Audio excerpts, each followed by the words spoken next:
Dalam nama Bapa dan Putra dan Roh Kudus. Amin. Dalam khotbah di bukit, Yesus bersabda, "Hati-hatilah jangan sampai melakukan agamamu di depan orang, supaya dilihat.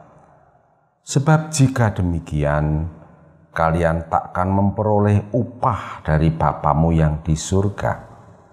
Jadi, apabila engkau memberi sedekah, janganlah engkau mencanangkan hal itu seperti yang dilakukan orang-orang munafik di rumah-rumah ibadat dan di lorong-lorong supaya dipuji orang. Aku berkata kepadamu, mereka sudah mendapat upahnya. Tetapi jika engkau memberi sedekah, janganlah tangan kirimu tahu apa yang diperbuat tangan kananmu. Hendaklah sedekahmu itu diberikan dengan tersembunyi. Maka Bapamu yang melihat yang tersembunyi akan membalasnya kepadamu. Dan apabila kalian berdoa, janganlah berdoa seperti orang munafik.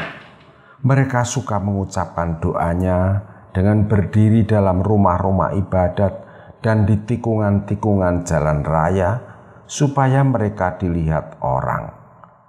Aku berkata kepadamu, mereka sudah mendapat upahnya. Tetapi jikalau engkau berdoa, masuklah ke dalam kamarmu, tutuplah pintu, dan berdoalah kepada Bapamu yang ada di tempat tersembunyi. Maka Bapamu yang melihat yang tersembunyi akan membalasnya kepadamu. Dan apabila kalian berpuasa, janganlah muram mukamu seperti orang munafik. Mereka mengubah air mukanya supaya orang melihat bahwa mereka sedang berpuasa. Aku berkata kepadamu, sesungguhnya mereka sudah mendapat upahnya. Tetapi apabila engkau berpuasa, minyakilah kepalamu dan cucilah mukamu, supaya jangan dilihat orang bahwa engkau sedang berpuasa, melainkan hanya oleh Bapamu yang ada di tempat tersembunyi. Maka Bapamu yang melihat yang tersembunyi akan membalasnya kepadamu." Demikianlah Injil Tuhan. Terpujilah Kristus. Saudari-saudara yang dikasihi Tuhan dan yang saya gemateni, renungan harian saya Rabu tanggal 17 Juni 2020 ini berjudul Mutungan. Renungan akan saya mulai dari kisah asmara Agus dan Novi. Agus dan Novi adalah pasangan kekasih. Agus ini orangnya kalem, tenang, tidak banyak bicara, termasuk juga tidak banyak inisiatif, cenderung lugu lah. Bagi Agus, Novi adalah pacar pertama. Tetapi bagi Novi, Agus ini sudah orang yang ke-6 atau 8 yang dipacari. Loh, kok dipacari? Iya, memang begitu. Novi yang selalu mendahului naksir cowok. Dan akhirnya Novi pula yang mengakhiri hubungan itu. Kali ini hubungan dengan Agus, Novi pun cari-cari masalah. Apa saja dijadikan alasan untuk memarahi dan menyalahkan Agus.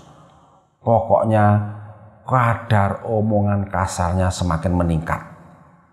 Sampai suatu ketika Novi ini kirim WA kepada Agus dengan ancaman, "Awas ya, kalau masih berani kontak saya lewat apapun, dalam seminggu ini hubungan kita putus, tuntas, mengerti?" Agus cuma menganggukkan kepala. 3 hari berikutnya terjadi keributan kecil. Di jalan, motornya Agus dipepet oleh sebuah mobil. Agus enggan menanggapi ketika lawannya menyuruh dia berhenti. Agus terus berjalan. Tetapi terus dia dipepet sampai akhirnya Agus terjatuh. Begitu Agus jatuh, 2 orang turun dari mobil, 2 orang pakai masker itu, 1 orang memukul Yesus, memukul Agus. 1 orang lagi mengambil motor Agus dan lari dengan motor itu. Lalu Agus dipaksa masuk ke dalam mobil. Peristiwa itu begitu cepat dan rapi. Orang di sekitar itu hanya bisa melongo akan apa yang terjadi. Lebih membingungkan lagi, ketika sudah masuk di dalam mobil, sang supir mengatakan bahwa dia adalah mantan pacar Novi yang sekarang sudah baikan kembali. Tidak peduli bagaimana pikiran perasaan Agus, dia terus diajak muter-muter sampai Agus akhirnya minta diturunkan. Oh, kata si mantan pacar Novi, aku sekarang baikan sama kamu ya, tak turunkan di sini. Tetapi awas kalau berani lagi mendekati Novi. Agus pun turun dan setelah menenangkan diri, dia memanggil ojol dan mengajak ojol untuk mengantar ke rumah Novi. Seperti yang dijanjikan lewat WA. Saudara-saudara, setelah sampai di rumah Novi, betapa kagetnya Agus. Sepeda motornya sudah ada di sana. Dan mobil yang ditumpangi juga ada di situ. Bel dibunyikan. Pintu dibuka. Orang-orang yang tadi ditemui di jalan, semua ada di situ. Dan menyambut dia dengan tepuk tangan. Agus masih bingung, belum mengerti apa artinya semuanya ini. Sampai akhirnya Novi berinisiatif bergaya orang berpidato. Teman-teman, terima kasih atas bantuan kalian ngerjain Agus.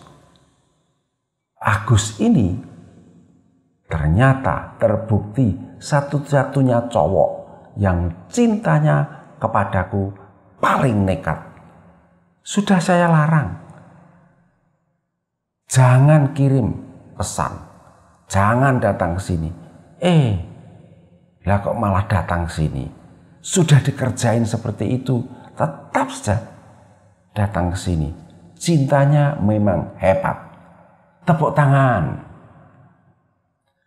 Saudari-saudara, bacaan Injil hari ini memang mengingatkan kita mengenai kehidupan beragama kita secara benar.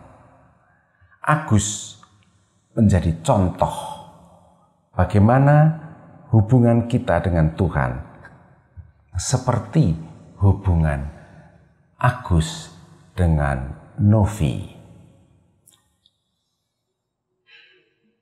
Hendaknya soal penderma itu menjadi wujud perhatian kehadiran Yesus yang nampak dalam komunitas gereja maupun dalam diri orang-orang kecil, lemah, miskin, dan sebagainya.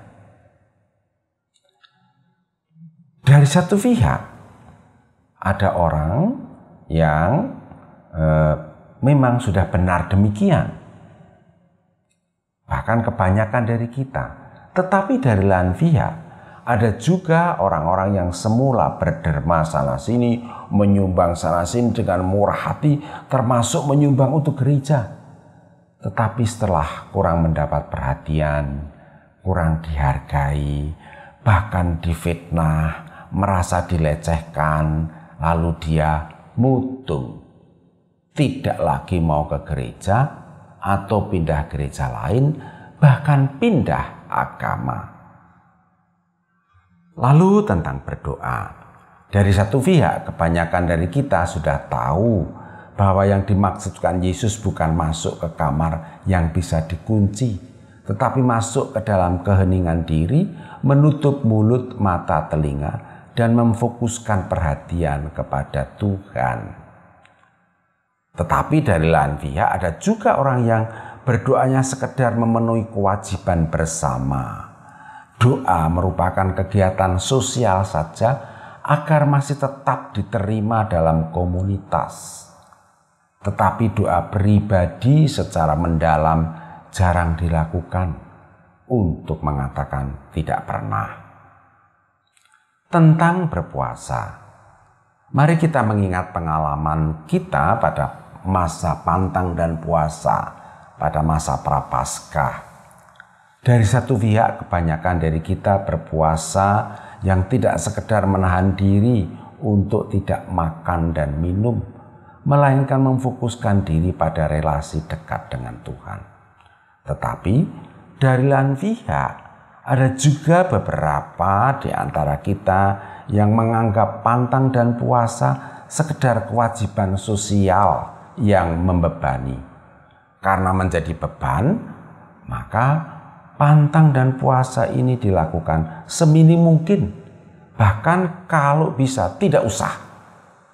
Sampai ada yang mengatakan bahwa pada umur tertentu rumusan tidak wajib berpuasa itu dipelintir menjadi tidak boleh berpuasa.